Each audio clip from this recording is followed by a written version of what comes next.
or particularly their second album. What?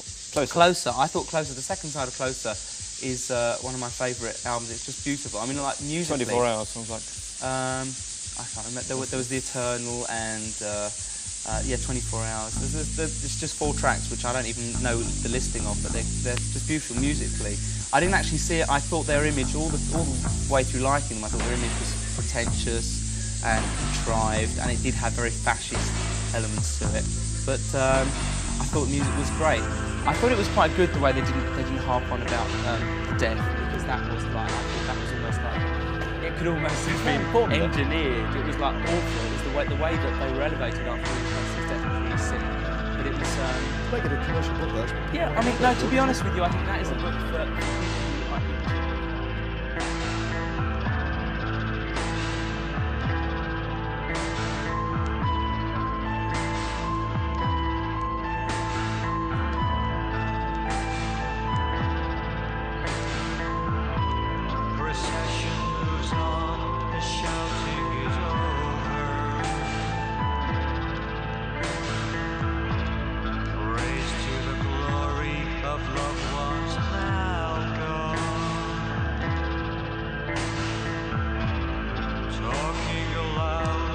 they sit round their table,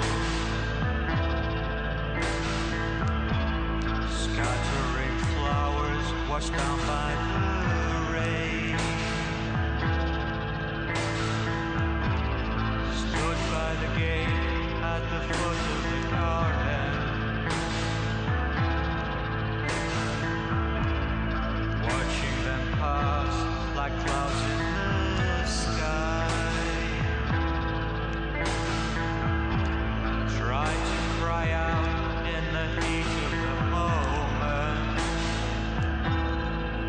Explain the extraordinary appeal of Joy Division in Our New Order, speaking as a fellow Mancunian. I don't know that I could explain it. Well, they're treated quite unlike any other band in Britain. Yes, they are. I think most people's vision of Joy Division is entirely coloured by the death of Ian Curtis, and it's always really the really only factor that people seem to discuss. Joy Division were one group that I really didn't take to that much. Did you used to go and see them actually? I saw them a few times by accident, but I can now completely appreciate their appeal. But I look upon Ian Curtis and certainly New Order as neither singers or lyricists, but as symbolists. I think they were quite accurate, and they had the spirit of the times. But I think it was totally false. It was like people saying, well, yes, this is how life is, totally without emotion, which of course they weren't. And we are totally hard people, which of course they weren't.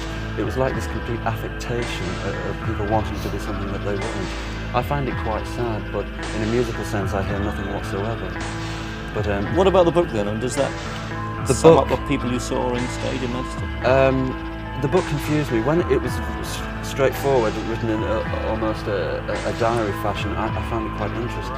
What about all those quotes from when lectures got and all this sort of strange stuff? Or ostentatious, it was very, very boring. But ultimately, I would support, at the end of the day, I would support New Order and Joy Division. But with some confusion, I did it. Tony, not a band I suspect you'd do with.